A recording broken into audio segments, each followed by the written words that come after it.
الحمد لله نحمده ونستعينه ونستغفره ونؤمن به ونتوكل عليه ونعوذ بالله من شرور أنفسنا ومن سيئات أعمالنا من يهده الله فلا مضل له ومن يضلله فلا هادي له ونشهد أن لا إله إلا الله وحده لا شريك له أما بعد فأعوذ بالله من الشيطان الرجيم بسم الله الرحمن الرحيم إن الله وملائكته يصلون على النبي يا أيها الذين آمنوا صلوا عليه وسلموا تسليما يا اللهم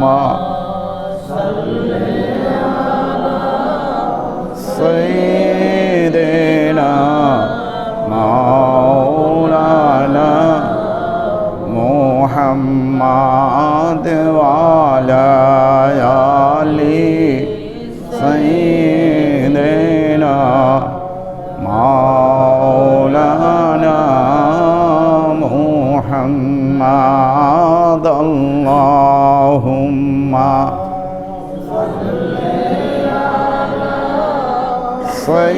سيدنا مولانا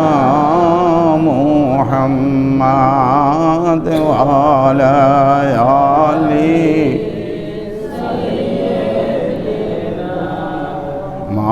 مولانا محمد কোথায় রইলেন দয়াল নবীজি আমাদেরকে ছাড়িয়া কোথায় রইলেন দয়াল নবীজি আমাদেরকে ছাড়িয়া আপনি বিনে লাভ হলে এই নাতে বাঁচিয়া আল্লাহুম্মা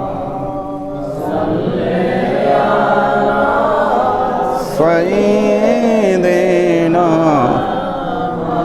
মাওলানা মুহাম্মদ আলি সাইয়্যিদিনা মাওলানা মুহাম্মদ শুনো বলি মনে রে আমার আরো দিও না যন্ত্রণা শুনো বলি মনে রে আমার আরো দিও না যন্ত্রণা দনে যদি হইতাম ধনী দনে যদি হইতাম ধনী যাইতাম সোনার মদিনায় আল্লাহ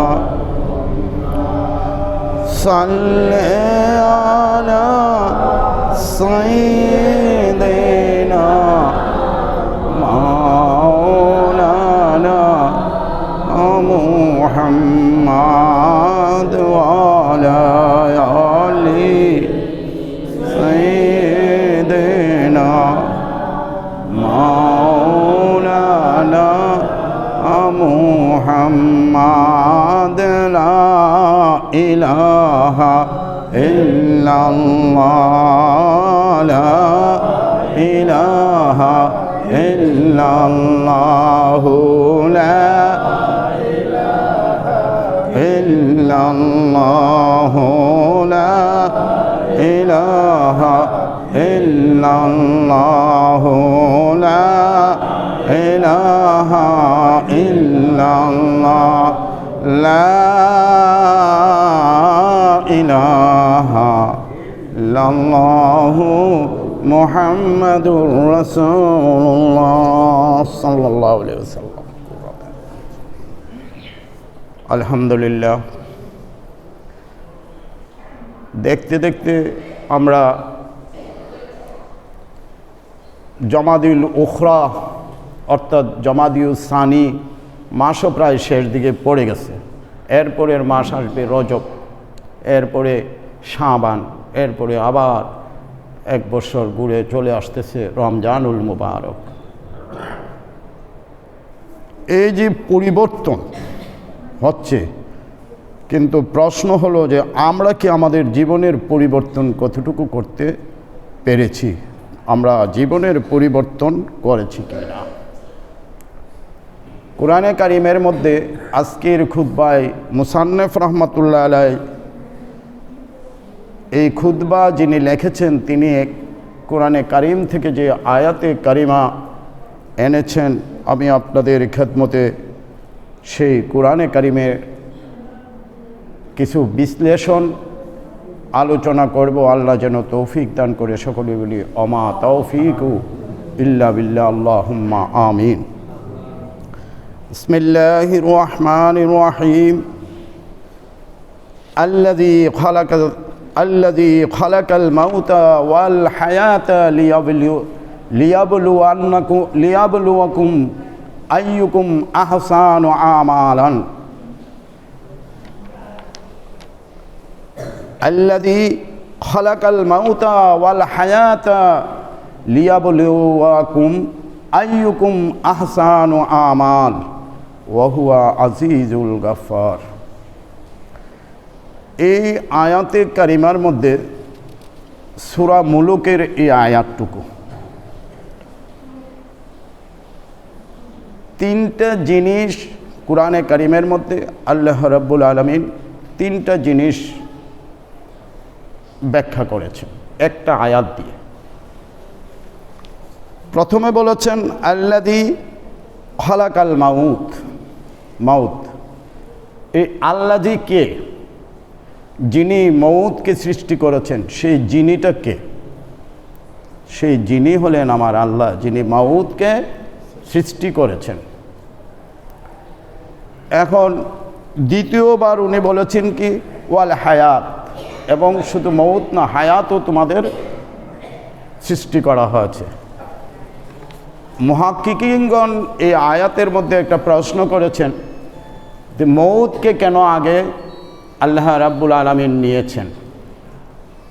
কারণ আমরা তো প্রথমে দেখি যে জীবন, তারপরে আনে মউত, হায়াত, তারপরে এলো মউত। কিন্তু আল্লাহ রাব্বুল আলামিন প্রথমে আনছে আল্লাযী খালাকাল মাউতা, প্রথমে আনছেন উনি মাউতকে।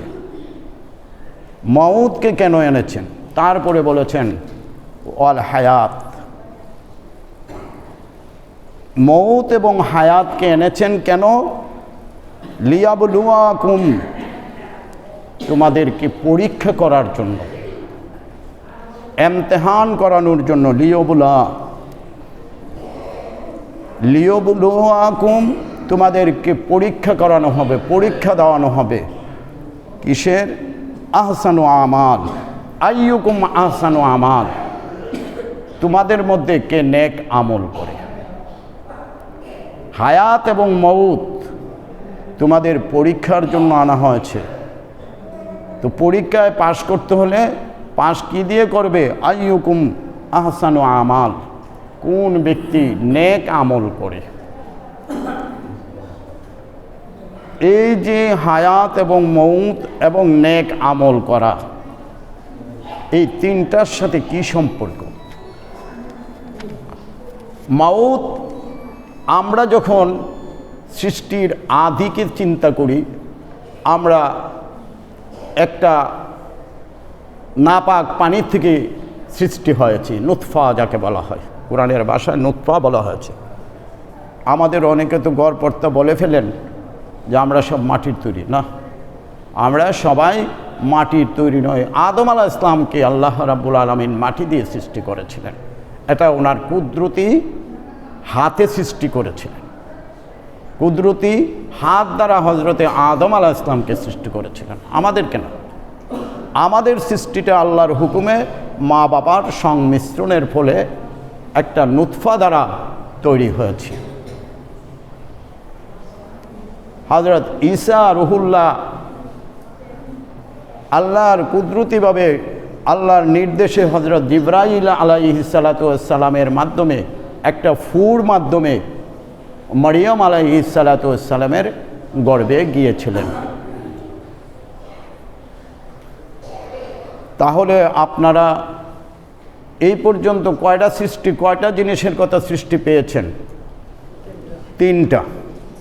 1 নম্বর, আদম আলাইহিস সালামকে আল্লাহ কুদরতিভাবে, কুদরতি কদমে আর কুদরতি হাতে উনি নিজের হাত দ্বারা সৃষ্টি করেছিলেন হজরত আদম আলাইহিস সালামকে, আমাদেরকে নয়।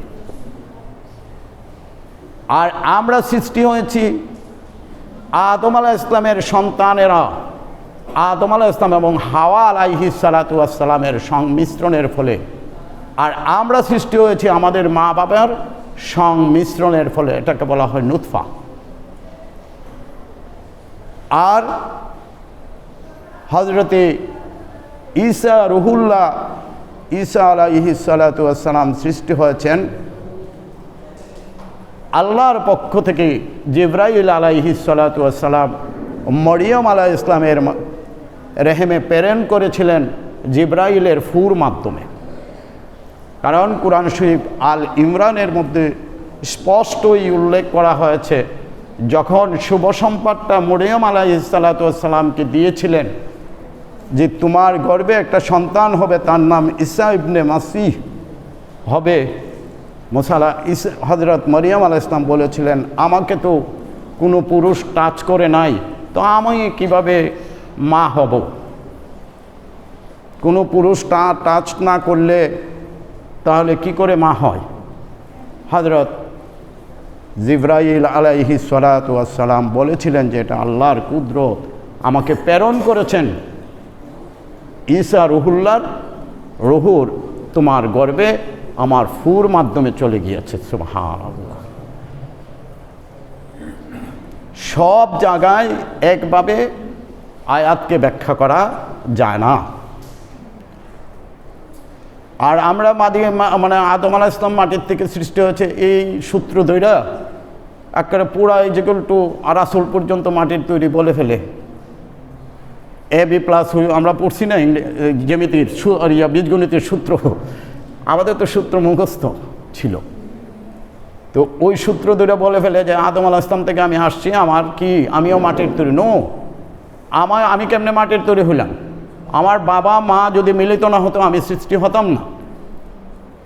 আমি তাহলে কোরআনে কারিমের মধ্যে স্পষ্ট আছে যে আল্লাহ রাব্বুল আলামিন সূরা ইয়াসিনের মধ্যে পাবেন একটা নুতফার মাধ্যমে তৈরি করেছেন। এই নুতফাটা কি আমার মা এবং বাবার সংমিশ্রণের ফলে যে পদার্থটা বের হয়েছে ওটাকে নুতফা হিসাবে কোরআনে ব্যাখ্যা করা হয়েছে, কোরআনে আয়াতে বলা হয়েছে। আমার আলোচনা ওদিকে না, আমি আপনাদেরকে মাত্র একটু ইশারা দিলাম এই দিকটা। তো আল্লাহ রাব্বুল আলামিন মউতকে সৃষ্টি করেছেন, হায়াতকে সৃষ্টি করেছেন। আগে বলেছেন মউতকে সৃষ্টি করেছেন, হায়াতকে বলেছেন পরে। মুফাসসিরগণ 2টা অর্থ নিয়েছেন, মউত হায়াত, একটার পরিপূরক, একটার সাথে একটা সম্পর্কযুক্ত শব্দ। হায়াত থাকলে মউত থাকবে, মউত থাকলে হায়াত হতে হবে, সম্পূরক যাকে বলা হয়। আর প্রথম মউতকে উল্লেখ করেছেন কারণ আমরা যখন ছিলাম তখন যে পদার্থটা ছিল, আল্লাহ রাব্বুল আলামিন মাটি যে জিনিসটা ছিল আদমকে সৃষ্টি করার সময়, সেটাও ছিল একটা মৃত জড় পদার্থের মতো। সেটার থেকে আল্লাহ কি করেছে? মৃত পদার্থ থেকে হায়াত দান করেছে। সুবহানাল্লাহ। এটা কি? আল্লাহর কুদরত, আহকামুল হাকিমিনের কুদরত হলো এটা কি, আপনাকে যে কোনোভাবে যে কোনো স্থানে যে কোনো কাজে লিপ্ত করতে পারবে। এটাই হলো আল্লাহর কুদরত। আল্লাহ অসীম, যার কোনো সীমা রেখা কল্পনা করা যায় না। এইবার আল্লাহ বলেছেন কি, মউত দিয়েছি, হায়াত দিয়েছি, কেন? তোমাকে পরীক্ষা করার জন্য। কি পরীক্ষা করবেন আমাকে? আইয়ুকুম আহসানু আমাল, কোন ব্যক্তি নেক আমল করে। নেক আমল কে করে? এখন প্রশ্ন হলো আইয়ুকুম আহসানু আমল, এই আহসান শব্দটার অর্থ কি? আহসানে আমল কাকে বলেছে? এইবার বলেন, ব্যাখ্যা করেন, এই আহসান শব্দটা দ্বারা কি বোঝানো হয়েছে?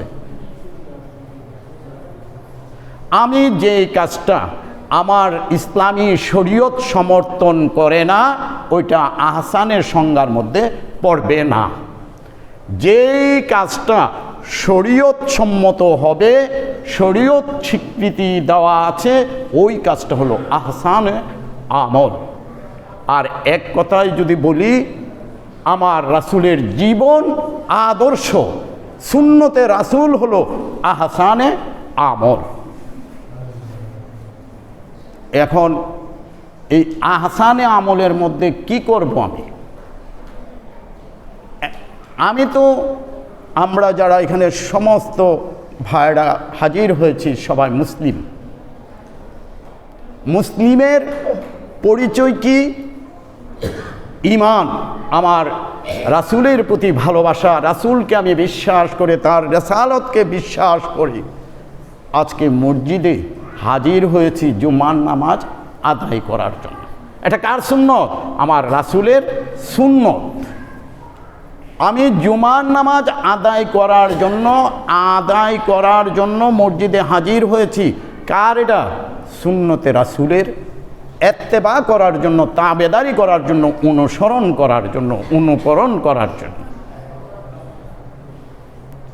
তাহলে আমি যেই কথা বলেছিলাম, আমাকে আল্লাহ রাব্বুল আলামিন পরীক্ষা করবে, ইমতিহান নেবে।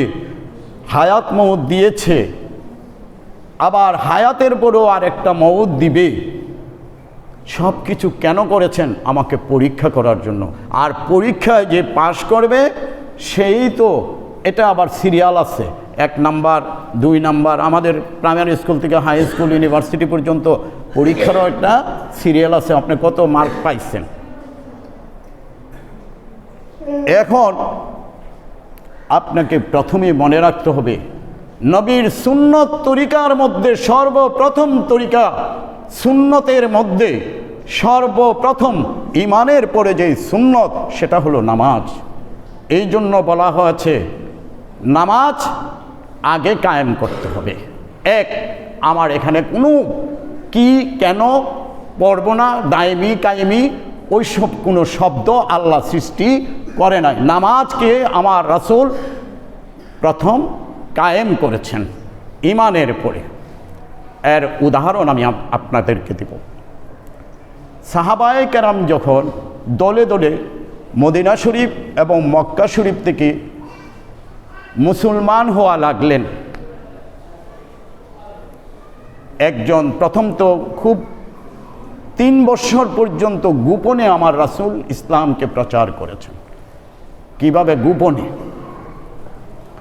নামাজ কোথায়? তখনও কিন্তু রাসূল গোপনে।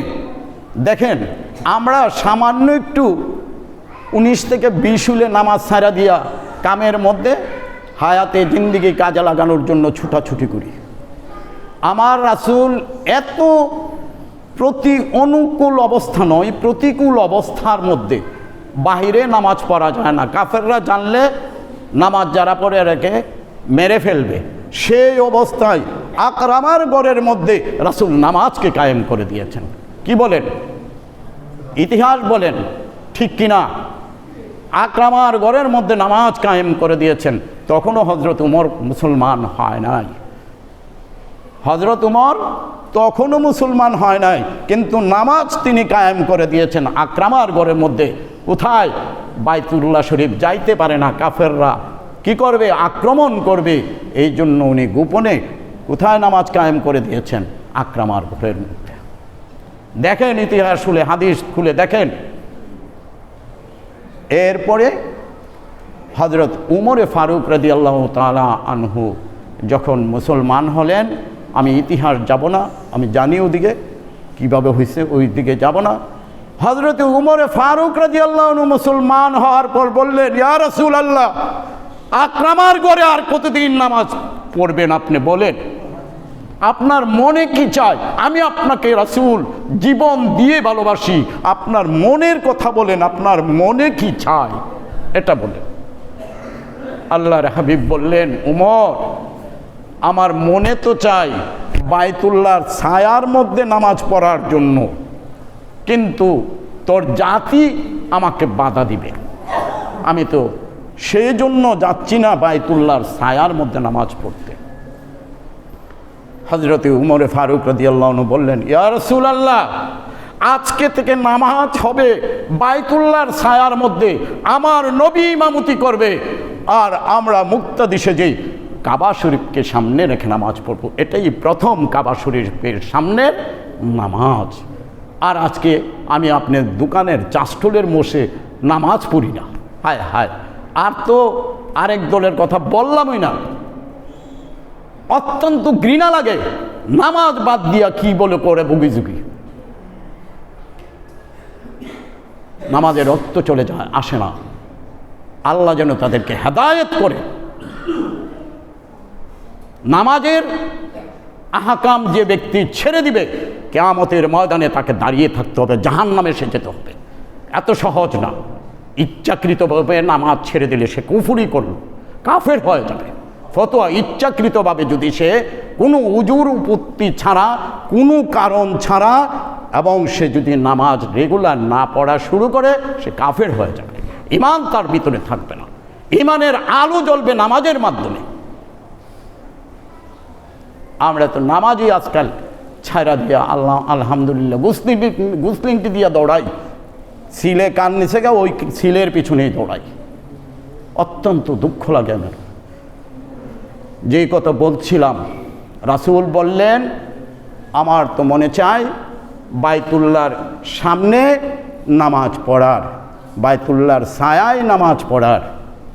উমর ফারুক বললেন, আজকে থেকে আপনি বাইতুল্লাহর ছায়ায় নামাজ আদায় করবেন। উনি ঘোষণা করলেন, বের হলেন আকরামার ঘর থেকে, বের হয়ে ঘোষণা করলেন, আমার নবী আজকে নামাজ আদায় করবে বাইতুল্লাহর ছায়ায়। তোমাদের কেউ যদি স্ত্রীকে বিধবা করতে চাও, আমার সামনে তরবারি নিয়ে দাঁড়াবে। আল্লাহু আকবার। কেউ যদি তোমাদের স্ত্রীকে বিধবা করতে চাও, আমার সামনে তরবারি নিয়ে দাঁড়াবে। ওমর ফারুক রাদিয়াল্লাহু আনহু ঘোষণা করলেন। তখন আরও বললেন, যারা মাকে, যে সমস্ত মা সন্তান হারা হতে চাও, তারা আজকে আমার সামনে আসো, আমি তরবারি খুলে রেখেছি। রাসূল নামাজ পড়লেন বায়তুল্লাহর ছায়ায়। আবু জাহেল, আবু লাহাব, উদবা কেউ সাহস পায় নাই উমরের সামনে আসবে। রাসূল নামাজ আদায় করলেন কোথায়? বাইতুল্লাহ শরীফে। এই সেদিন থেকে বাইতুল্লাহর সামনে নামাজ আরম্ভ হয়ে গেল। সুবহানাল্লাহ। এত সহজে ইসলাম আপনার কাছে আইসা পড়ে নাই, আপনি টুং টুং করবেন আর সব কামায় নেবেন। এত সহজে আসে নাই। জবাব দিতে হবে সাহাবায়ে কেরামদের সামনে। আপনি নামাজ ছেড়ে দিয়েছেন, জবাব দিতে হবে। নামাজ পড়ে যখন শেষ করলেন, রাসূল দুইটা হাত উপরের দিকে তুলে দিয়েছেন, দিয়ে বললেন, উমর, তুমি আজকে থেকে ফারুক আজম হিসাবে তোমাকে উপাধি দিয়ে দিলাম। সুবহানাল্লাহ। সত্য এবং মিথ্যার মধ্যে পার্থক্য আজকে থেকে তুমি শুরু করে দিয়েছো। বাতিল জাহান্নামে যাবে, বাতিল শেষ, আর সত্য আজকে জাগ্রত হয়েছে। আজকে কাবাগরের সামনে থেকে সত্য প্রকাশিত হয়েছে। উমর, তুমি ফারুকে আজম। সুবহানাল্লাহ। শুনেন, সত্য মিথ্যা পার্থক্যকারী কে? ফারুকে আজম। একজন উমর। সুতরাং সেই উমর যদি সেদিন আল্লাহু আকবার কাবা ঘরের সামনে নামাজ জারি না করতে পারতেন, সেই ঘরের মধ্যে নামাজ আরও কত বৎসর চলতো একমাত্র আল্লাহ রাব্বুল আলামিন জানেন। এই নামাজ যখন উমর ফারুক রাদিয়াল্লাহু আনহু আরম্ভ করে দিলেন, ওপেন করে দিলেন, সত্য এবং মিথ্যার মধ্যে পার্থক্য করে দিলেন, মিথ্যা আজকে পলায়ন করেছে, সত্য জাগ্রত হয়েছে, রাসূল এইবার বিভিন্ন জায়গায় সাহাবায়ে কেরামদেরকে পাঠাতে লাগলেন। একদল সাহাবী মদিনা শরীফ থেকে আসছেন, ৭৫ জন সাহাবী। দ্বিতীয় আকাবার শপথের প্রথম শপথে 6 জন সাহাবী ছিলেন, দ্বিতীয় আকাবার শপথে ৭৫ জন ছিলেন। এরা যখন আসলেন, আয়েশা রাসূলের কাছে বললেন, ইয়া রাসূলাল্লাহ, আমরা মদিনা শরীফ অনেক দূরে থাকি, আমরা আপনার সুন্নত তরিকা কি সেটা এখনো বুঝতে পারি নাই, অনেক দূরে থাকি, তো আমাদেরকে একজন হুজুর যদি দেন, একজন আলেম যদি দেন, যিনি আমাদেরকে আপনার সুন্নত তরিকা শিক্ষা দিবে, সুবহানাল্লাহ, কোরআনে কারীম শিক্ষা দিবে, এমন একজন সাহাবী যদি আপনি দেন। আল্লাহর হাবিব অত্যন্ত নাদুস নুদুস যুবক হযরত মুসাইব রাদিয়াল্লাহু তাআলা আনহুকে তাদের সাথে পাঠানোর ব্যবস্থা করলেন। হযরত মুসাইব রাদিয়াল্লাহু আনহুর ইতিহাস যদি দেখি আমরা, কে সে সাহাবী? হযরত মুসাইব রাদিয়াল্লাহু আনহু এত বড় পরিবারের ছিলেন যে তার তৎকালীন সময়ে সিরিয়ার থেকে তার পায়ের জুতা অর্ডার দিয়ে তৈরি করা আনা হইতো, সুবহানাল্লাহ। আর উনি রেশমি কাপড় সবসময় পরিধান করতেন, সুবহানাল্লাহ। এত দামি সাহাবী, এত বড় ঘরের সন্তান। হযরত মুসাইব রাদিয়াল্লাহু আনহু মুসলমান হওয়ার পরে মা বললেন, তুই যদি যতক্ষণ পর্যন্ত মুহাম্মদুর রাসূলুল্লাহ সাল্লাল্লাহু আলাইহি ওয়াসাল্লামের নামাজ না ছাড়স, আমল না ছাড়স, ততক্ষণ পর্যন্ত আমি তোর মা ভাত খাবো না। হযরত মুসাইব রাদিয়াল্লাহু আনহু বললেন, মা, কাল কিয়ামতকে বিশ্বাস করেছি নবীকে বিশ্বাস করে, জান্নাতকে বিশ্বাস করি কি নবীকে বিশ্বাস করে, জাহান্নামকেও বিশ্বাস করেছি নবীকে বিশ্বাস করে, পরকালকেও বিশ্বাস করেছি নবীকে বিশ্বাস করে। তুমি মা ভাত খাও না খাও, কিন্তু আমি আমার রাসূলকে কোনো দিন ছাড়তে পারবো না। এরা ছিলেন সাহাবায়ে কেরাম, আদর্শ আমাদের জন্য, কোনোদিন বাতিলের সাথে আপোষ করে নাই। হযরত মুসাইব রাদিয়াল্লাহু তাআলা আনহুকে মদিনা শরীফের জন্য শিক্ষা দেওয়ার জন্য ওনাকে সর্বপ্রথম মক্কা শরীফ থেকে একমাত্র সাহাবী হযরত মুসাইব রাদিয়াল্লাহু আনহুকে প্রেরণ করলেন মদিনা শরীফে। উনি প্রথম সাহাবী যিনি মদিনা শরীফে হিজরত করেছেন সাহাবায়ে কেরামদের শিক্ষা দেওয়ার জন্য, সুবহানাল্লাহ। কি গৌরব, কি সম্মান! হযরত মুসাইব রাদিয়াল্লাহু আনহু প্রথমেই আসাদ ইবনে জাররাহ রাদিয়াল্লাহু আনহু, যিনি মসজিদে কুবার ইন্তেকাল করেছেন, মদিনা শরীফের মধ্যে প্রথম শহীদ হওয়ার সৌভাগ্য অর্জন করেছেন আসাদ ইবনে জাররাহ রাদিয়াল্লাহু তাআলা। উনি প্রথম মুসলমান হয়েছেন মদিনা। উনি হয়ে হযরত সাদ ইবনে মুআযের দিকে উসাইব রাদিয়াল্লাহু আনহুর দিকে ইশারা করলেন যে এই লোকটাকে যদি মুসলমান বানাইতে পারেন তাহলে ওনার একটা গোত্র আছে, ওনার একটা পাড়া আছে, হাজী সাহেবরে সুন্নি পথে নিয়ে এলে পাড়াটা পুরাটা ওই সুন্নি পথে চলে আসবে। এই হযরত উসাইব রাদিয়াল্লাহু আনহুকে মুসলমান করাইলেন। হযরত উসাইব রাদিয়াল্লাহু আনহু যখন মুসলমান হলেন তখনও আবার উনি ইশারা করলেন সাদ ইবনে মুআয রাদিয়াল্লাহু তাআলা আনহুর দিকে, বললেন যে ওই লোকটাকে যদি করতে পারেন তাহলে খাজরাজ গোত্রে পুরাটাই মুসলমান হয়ে যাবে, সুবহানাল্লাহ। কীভাবে ইসলাম বাড়তে ছিল! হযরত মুসাইব রাদিয়াল্লাহু আনহুকে পাঠিয়েছিলেন, আগে মনে রাখতে হবে কোন সাহাবীকে পাঠিয়েছেন, আমি 3 জন বলছি এখন। হযরত মুসাইব রাদিয়াল্লাহু আনহুকে মক্কা শরীফ থেকে পাঠিয়েছিলেন তাদেরকে মুসলমান বানানোর জন্য, কোরআন শিক্ষা দেওয়ার জন্য। আর রাসূল করিম সাল্লাল্লাহু আলাইহি ওয়াসাল্লাম হযরত মুসাইব রাদিয়াল্লাহু আনহুকে নিজে কোরআনে কারীমের আয়াতগুলি শিক্ষা দিয়েছেন। যেই কোরআনের আয়াতের এত বরকত ছিল, যে ব্যক্তি একবার শুনতো সে মুসলমান হয়ে যেত। সুবহান। হযরত মুসাইব রাদিয়াল্লাহু আনহু যখন হযরত সাদ ইবনে মুআয রাদিয়াল্লাহু আনহুর সামনে কোরআন তেলাওয়াত করলেন, হযরত সাদ ইবনে মুআয রাদিয়াল্লাহু আনহু সাথে সাথে মুসলমান হয়ে গেছেন। এরপরে বললেন, হে মুসাইব, আমাদের এখন কি করতে হবে বলো তো, এরপরের কাজটা কি? আমরা তো মুসলমান হয়েছি। হযরত মুসাইব রাদিয়াল্লাহু আনহু বলেন যে আপনারা উজু করে আসেন, আমরা নামাজ আদায় করব। সুবহানাল্লাহু আকবার। তাহলে দ্বিতীয় কাজটা কি ছিল? যে নামাজ আদায় করা। যে হে মুসাইব, আমরা তো ঈমান এনেছি, এখন আমরা কি করব? হযরত মুসাইব রাদিয়াল্লাহু আনহু বললেন, আপনারা উজু করে আসেন, আমরা নামাজ আদায় করব। সুবহানাল্লাহ। ওই মুসাইব রাদিয়াল্লাহু তাআলা আনহু প্রথম ওই সাহাবী কয়েকজনকে নিয়ে প্রথম নামাজ জামাতের সাথে আদায় করেছেন। আল্লাহু আকবার। এইভাবে নামাজকে কায়েম করেছেন।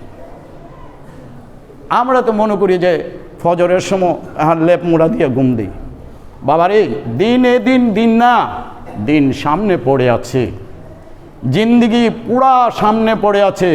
আমি যে কথা বলছিলাম আপনাদেরকে, আপনারা যদি এক কদম আল্লাহর পথে, নামাজের পথে আগায় আসেন, আল্লাহ কি বলতেছেন? আল্লাহ বলতেছেন, তোমরা যদি আসো আমি তোমাদেরকে মাফ করে দিব, কেননা আমি হলাম আজিজুল গফফার। তোমাদের অতীত গুনাহ খাতা আমি দেখব না, আমি তোমাদেরকে ক্ষমা করে দিব। তোমরা নামাজে আসো, নামাজে আসো। সুবহানাল্লাহ। আমাদেরকে আহ্বান করেছে আল্লাহ এবং আল্লাহ রাসূল নামাজের পথে।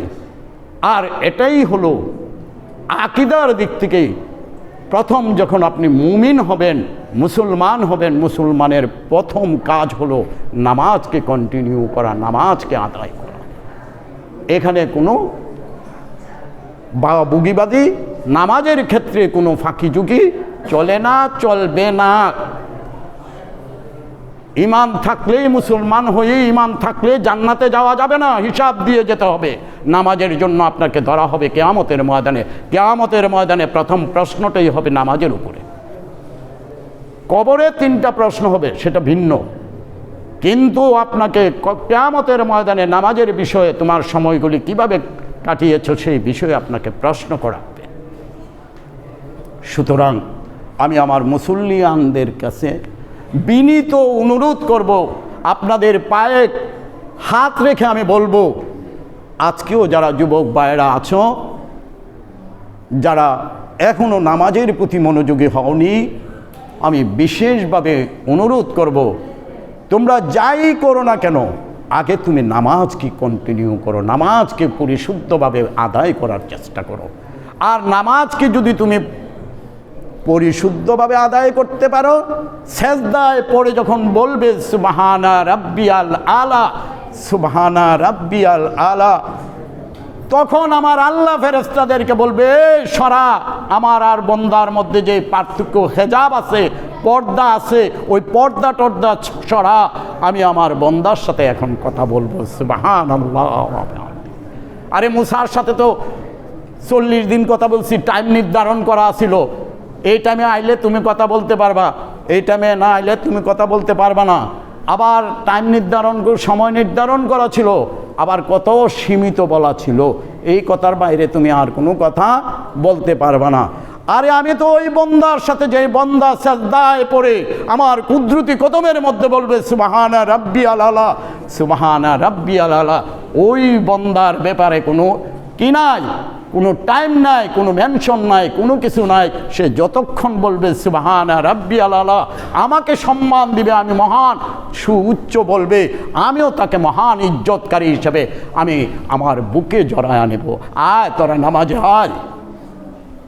কিন্তু আল্লাহর সেই ডাক আমরা শুনি না। এমন অনেক আল্লাহর ওলিরা ছিলেন যারা আল্লাহ কি বলছেন শুনতেন। সুতরাং আমরাও যেন নামাজের মধ্যে মনোযোগ দিয়ে আমরা নিশ্চয়ই আল্লাহর আহ্বানকে শুনতে পাবো। মেইন কথা হলো আমাদের মনোযোগ আসে না, কই রাকাত পড়ছি, কই তসবিহ পড়ছি, খবরই নেই। আল্লাহ যেন সে গাফেল না করে, আল্লাহ যেন আমাদেরকে নামাজের প্রতি মনোযোগী করে সকলেই বলি আল্লাহুম্মা আমিন। আর আজকে থেকে আমি সকলকে অনুরোধ করব, আল্লাহ যেন আমাদেরকে নামাজের প্রতি গাফেল না রাখে। নামাজ যাই করি না করি, নামাজকে যেন আগে পায়রুটি দিয়ে নামাজকে আদায় করি। আল্লাহ যেন আমাদের কবুল করে। সকলে বলি আল্লাহুম্মা আমিন। আসসালামু আলাইকুম ওয়া রাহমাতুল্লাহি ওয়া বারাকাতুহু। যারা সুন্নতে মুআক্কাদা 4 রাকাত পড়েন নাই